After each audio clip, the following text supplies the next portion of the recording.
Hey everybody, Tracy Brown here. I am so glad that you have joined me for this episode of Momentum. Let's build momentum together to interrupt and then end race-based hatred and violence. Woo! There's so much going on in the world. So much.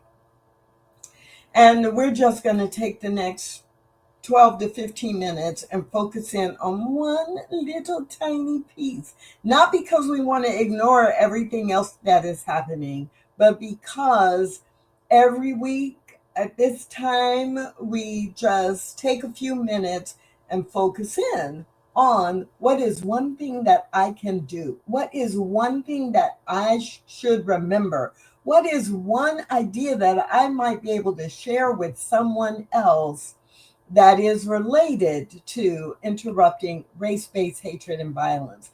Now, if by chance this is the first time you've been on Momentum, or even more, it's your first time being exposed to me, Tracy Brown, let me give you the 30-second version. I work with organizations and leaders all over the U.S. on inclusion strategy and how we can integrate people from all different kinds of groups. Like diversity is all the ways we're different from one another, genetically and culturally.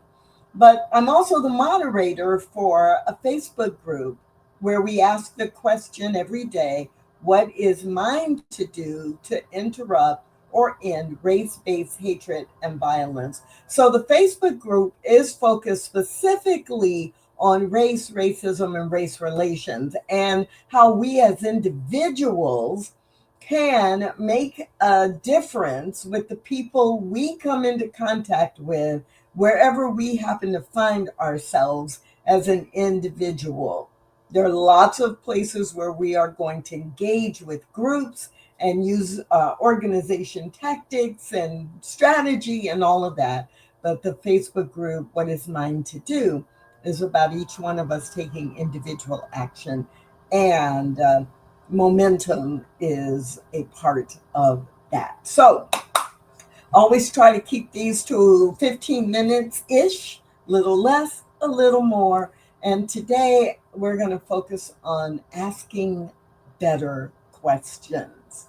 Asking better questions. Now, I could do a 3-hour workshop on this, but what I want you to be thinking about right now is this idea. When you are asking questions about things that people from another racial or ethnic identity group are doing or saying, or how they're showing up, is your question really a question where you're seeking more information, deeper understanding, or is it a criticism? Girl, why you wear your hair like that? Yes, I've had people ask me that. And it's in tone and delivery, it was a criticism, not a question, right? A question might be, I've I've noticed that your hair is a different texture than mine. Can you tell me more about that? Or when I used to wear locks that were very, very long, if someone said, like, what's the right word? Is it locks, dreadlocks? Is it dreads? I mean, I'm not sure what the terminology is. Can you help me with that? That's a question, right? So, number one, keep in mind, are you asking a question seeking more information and deeper understanding, or are you using the form or the structure of a question to communicate a criticism? So, asking a better question means, number one, that you are going to ask questions that give you information, not questions that express your judgment, especially, obviously, if it's a negative judgment or a criticism. Number two, keeping in mind about asking better questions. as it relates to learning more about people or patterns or trends or norms or language representing a racial or ethnic group different from your own. Instead of saying, why do y'all do that? Or why do you do that? You might consider saying, why is doing that important? Right? I used this, I really started using this seriously decades ago when I noticed that I had asked someone who was Jewish, like, why do you all do that? Why do you all celebrate Rosh Hashanah? And I meant it in a positive way. I really wasn't, it wasn't a criticism, and I really wanted to understand more. But when I framed it differently, why is celebrating Rosh Hashanah important to you? I actually got more information, not just what is it, and not a defensive response, but a response that gave me the importance, the value, the impact, the intention, right? And so change your questions that are evaluative. Is that the word that I want to make? Like, why do you do that? Which could push someone to be defensive. Change that to focus on why is doing this important.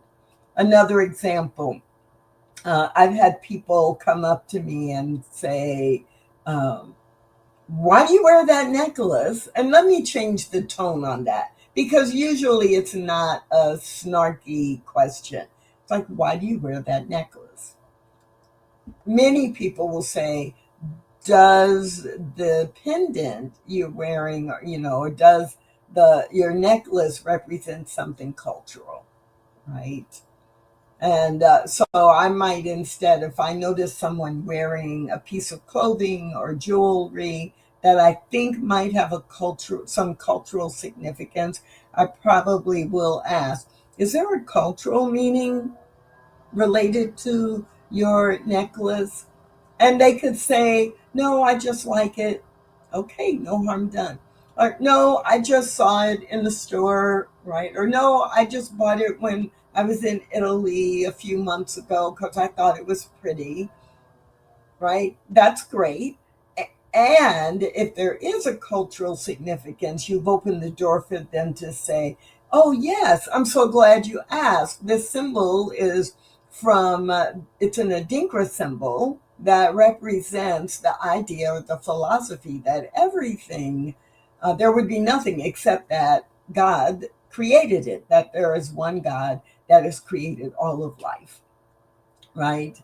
And so I don't have to back up. Like, why do you wear that necklace? Well, I wear it because it means something to me. It jumps right into what the cultural meaning is if you ask it that way.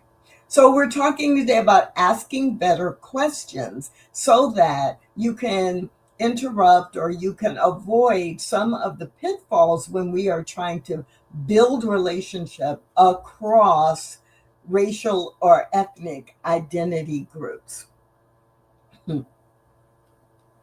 Now, this has not been asked of me, but if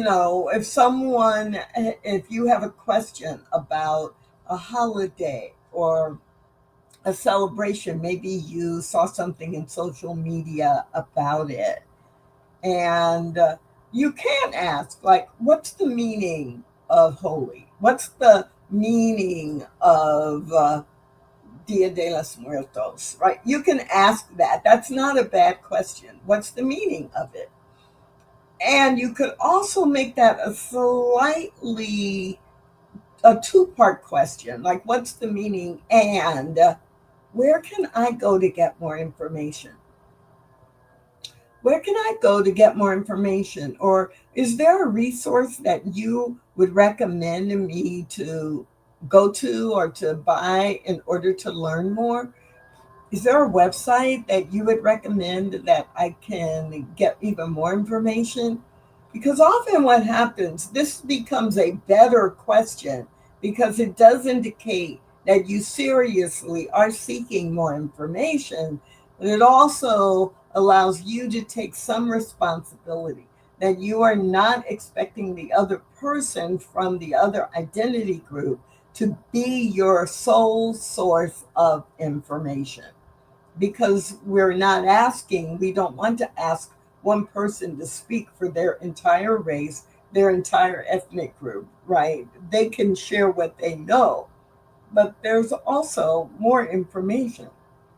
So asking a better question sometimes means going to part two, which is, can you recommend, I can go to the internet and put in some words and get a search, but I'm really curious if you have a source that you already know is really good or valid, that I'm going to get information that is important and true. So, a couple of other things that I want you to keep in mind in terms of asking better questions is that you just want to go beyond the surface. So, a question that comes up in a lot of webinars and workshops that I deliver, when people will say, well, what's the right word? Like, is it Hispanic? Is it Latino? Is it Chicana? Is it what is it? I just want to make sure I use the right word. And right, the answer is depending on where you are, there can be different right answers in different parts of the country, in different parts of the globe, with different age groups. And so you really need to ask, um, am I using the correct term? Or am I using the term that is, if I'm using a term, I'm often going to ask, is this the term that you use to identify yourself? Right. So Black is appropriate, African American is appropriate, but depending on who you're talking to, they may, if it's a one on one or a small group, they may have a preference. So I ask that question often with groups. Am I using the term that you prefer, or am I using the correct term? Or sometimes I will ask the question kind of in the reverse. Am I making a mistake, right? Or is there a term that is better for me to use? Not because I want to be right and then I'm only going to use that term, but it's because I want to be appropriate with the group or with the individual I am talking to right now. And I want to represent that I know there are multiple acceptable terms, but which one is the one that resonates with you or that you use? And usually, then I'm going to ask, tell me why you prefer that term, or tell me why you use that term instead of one of the others. So, for example, even with the one I use, Hispanic, Latino, Chicana, Latinx, um, in general, what I hear when I talk to people is I know if I know that they are of Mexican descent or Cuban descent, right, or Peruvian or from Colombia in South America, if I know that, they would prefer me to use that as the reference instead of the overall. But if I'm talking about a large group, or all of the folks who are in the organization who might be of Latin or Hispanic or Latinx descent, right? Then an umbrella term, they will tell me which one is the one that they use the most. So these are just some ideas for you to keep in mind. As I already said, with momentum, we try to keep it around 15 minutes, a little less, a little more, and I am right over 15 minutes right now. So I am going to close out for today. I'm going to invite you to please join me over at the What Is Mine to Do Facebook group. It is a public group. All you have to do is commit to following the rules and check that you understand them, and then you are in. But even if you don't join the group, you can go there and see articles that are posted for education, quotes that are posted for inspiration. And it's a group, so I hope you will post some things as well. That's it for tonight. My name is Tracy Brown, and I am the founder and the moderator of the Facebook group, What Is Mine to Do? And I hope that I will see you there or right back here on the Momentum Show on Monday evenings at 8 p.m. Central Time. Bye for now.